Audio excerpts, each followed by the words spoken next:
Okay mga kamikanik, ayos tayo ng starter sa bako po to. Tingnan natin kung anong dahilan kung bakit tayo mag-start. So patanggalin natin ito taas. Balik po to.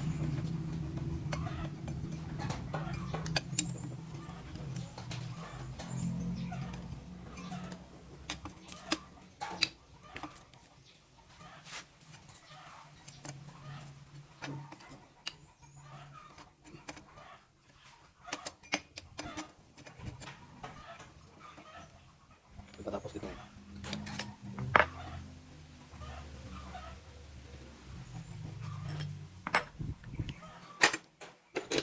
Tapos na dito.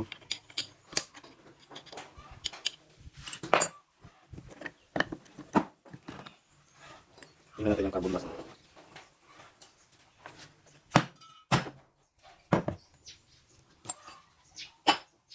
Sa ngayon ay okay yung carbon gas, mataas pa na.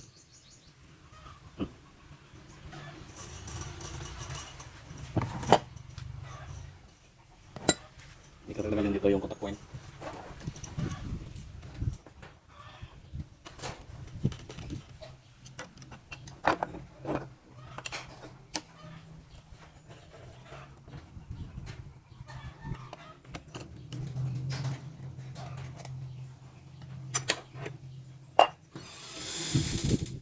So ito pong dahilan kung bakit agad sira pong kon dito. Ito madumi. And then yung wire dito ay naputol kasi yan o, naputol yung mga wire dito sa loob. Putol yung wire dito na nakadugtong at saka dito putol yan.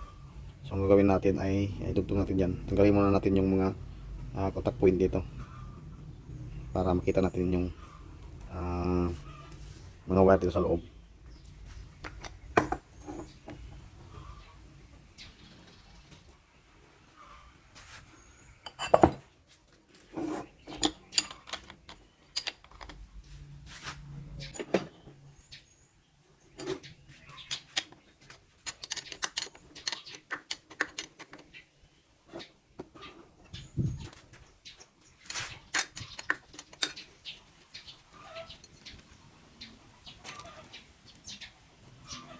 Yan, nakita ito yung may wire dito, no? Yan po ang kaunti dito sa loob. Diyan, putol po yan. So, go. Tanggalin muna natin.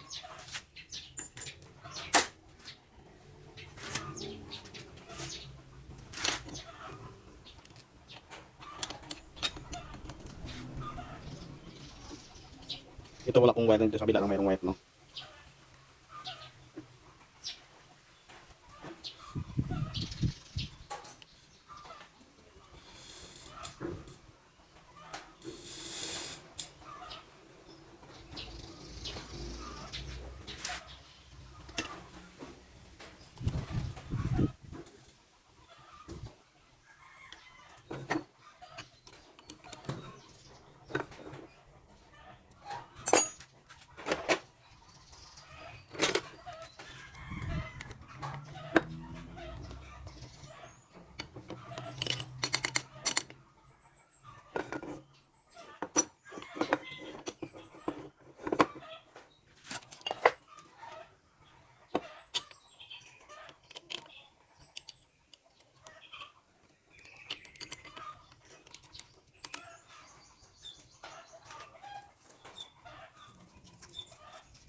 So kailangan natin na tanggalin yung dito na part. Iyon natin dito kasi hindi natin sa lalim kung pwede natin tanggalin yung kabuuan ng solenoid.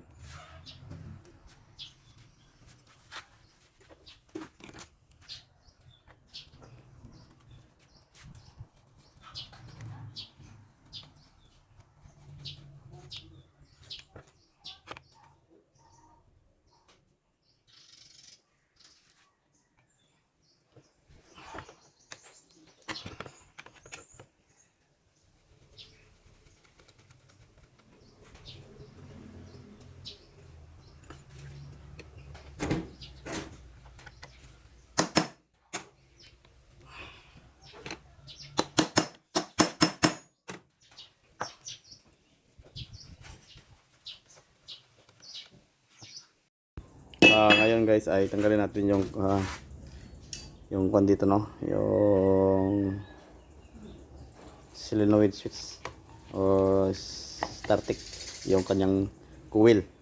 So gagawin natin yung pupukin natin yun dito sa loob para matanggal yung coil, no, kasi mahirap tayo magsumpay kwan dito magdugtong.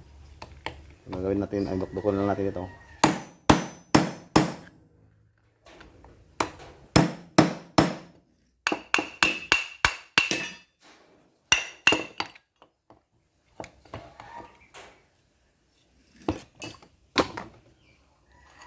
Hindi nakakapit talaga to kapit.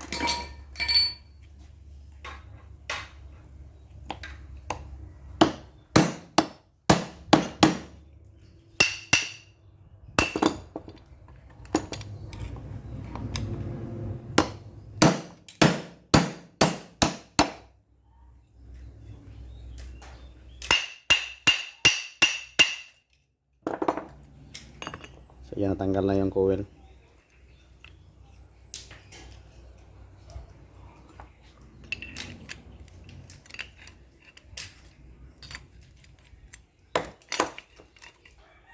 So ayan, ito yung kanyang coil, ito po yung coil nya.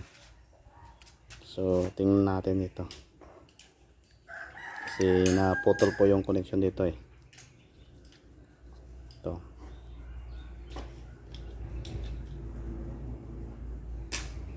Dugtungin lang natin ito guys. Yan lang. So ito na mga kaibigan, ito na mga guys, babalik natin yon. Ayan, so medyo maluwag-luwag yung sa ilalim. Ang gagawin natin ay maglagay tayo ng ito, lagyan natin ng washer kasi nawala yung washer sa ilalim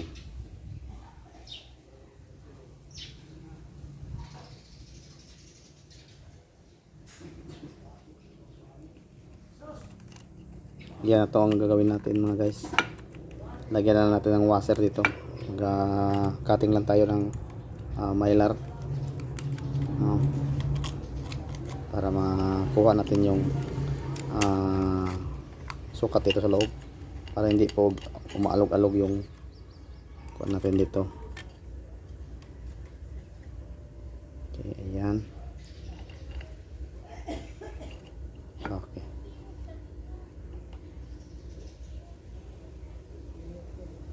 Ayan. So, yung dito sa kaliwa lagyan na din natin, pero kailangan na lang lagyan natin yung washer. Ito yung para makadikit yung wire, no. So dito lang natin ilagay yan pagkatapos sa loob. Ito na matayin, tapos ito lang gagawin natin, no, kung wala tayong parang washer dyan. So ito lang. So yan na. So balik lang natin yung mga bolt dito.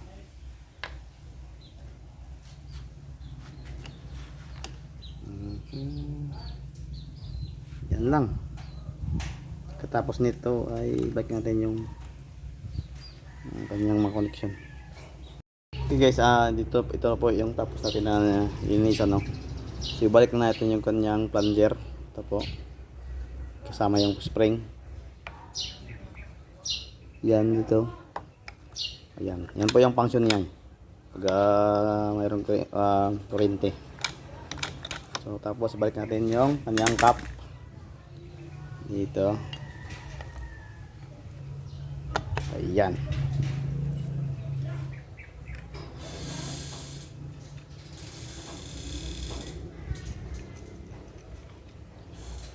Ito po yung na connection ay yung mayroong pong wire, no, papunta po dito sa ating motor sa field.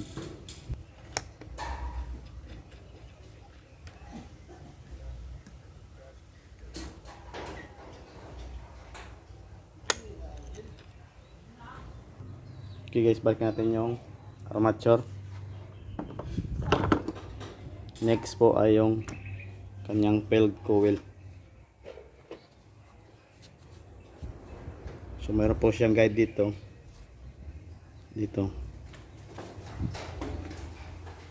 So hanapin lang natin yan.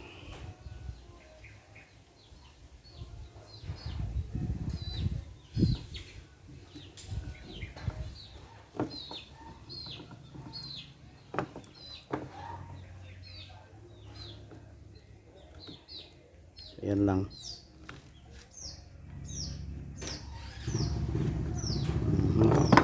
Okay.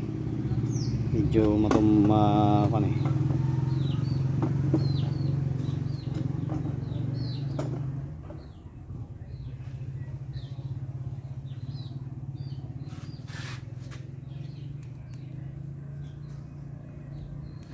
Okay.